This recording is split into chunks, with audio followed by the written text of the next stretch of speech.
मी आज नागपूर शहरातल्या प्रतिज्ञ पत्रकारांच्या समक्ष हजर झालेलो आहे। आपल्या सगळ्यांना मी सर्वप्रथम धन्यवाद देतो की आपण सगळ्या ठिकाणी आला। खरं तर हे सर्वविदित आहे की नगर परिषदांच्या निवडणुका पहिल्या फेजमधल्या संपलेल्या आहेत। माननीय न्यायालयानं आणि निवडणूक आयोगानं ज्या काही निवडणुका थांबवल्या तेवढ्या थांबलेल्या आहेत। कामठी नगर परिषदेची निवडणूक भारतीय जनता पक्ष म्हणून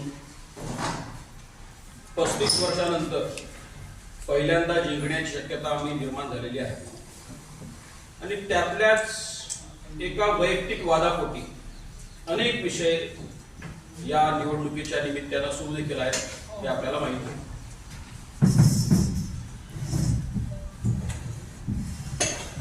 भारतीय जनता पक्षाचे माजी प्रदेशाध्यक्ष,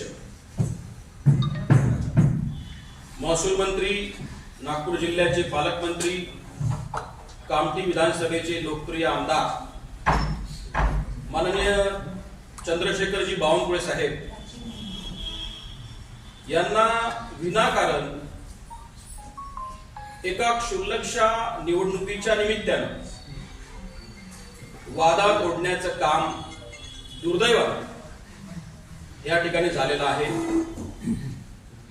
ज्याचा मी तीव्र शब्दामध्ये या ठिकाणी निषेध करतो।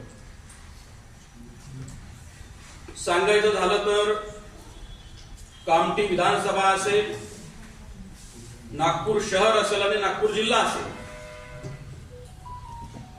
महाराष्ट्र राज्याचा विकास साधताना आदरणीय देवेंद्रजी फडणवीस साहेबांनी ज्या गतीनं चौफेर विकास या महाराष्ट्राचा साधला,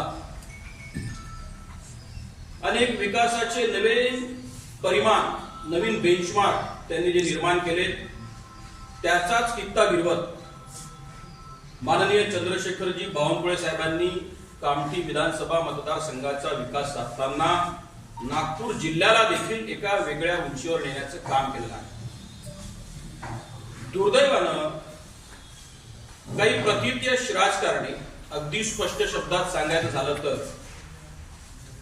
या निवडणुकीच्या पूर्वीपर्यंत भारतीय जनता पक्षाची बहुजन रिपब्लिकन एकता मंच या सुलेखाताई कुंभारे यांच्या राजकीय पक्षासोबत युती होती। मागच्या नगर परिषदेच्या निवडणुकीमध्ये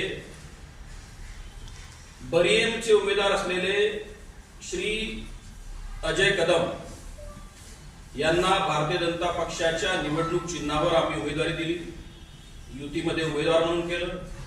3000 मतांनी ते मागच्या वेळेला पडले। या वेळेला भारतीय जनता पक्षाचा टर्न होता, आम्ही भारतीय जनता पक्षाचा कार्यकर्ता अजय अग्रवाल यांच्या रूपानं निवडणुकीमध्ये उभा केला।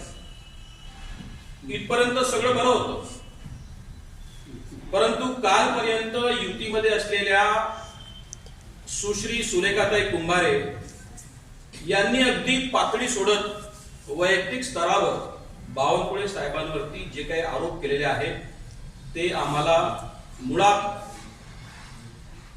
या वृत्तीला आमचा विरोध आहे। एक कालपर्यंत जे काही सगळं चांगलं होतं, कालपर्यंत आणि फडणवीस साहेब वर्षातून 2दा तिकडे जात असतात मेडिटेशन करण्यासाठी।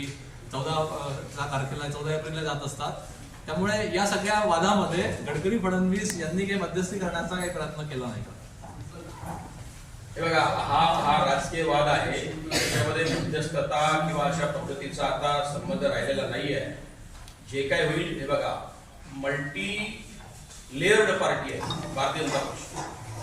त्यामुळे इथे गडकरी साहेब आहेत, तिथे देवेंद्रजी फडणवीस साहेब आहेत, तिथे पुन्हा आमचे प्रदेशाध्यक्ष रवींद्रजी चव्हाण आहेत, आमचे जुने प्रदेशाध्यक्ष आदरणीय बावनकुळे साहेब आहेत, आणि शेवटी मग जनता आहे, संघटना आहे, संघटनात्मक पद्धती आहे। त्याच्यामुळे ज्या दिवशी ज्या गोष्टी येतील त्या गोष्टीच्या साठी आम्ही सामोरं जाऊ।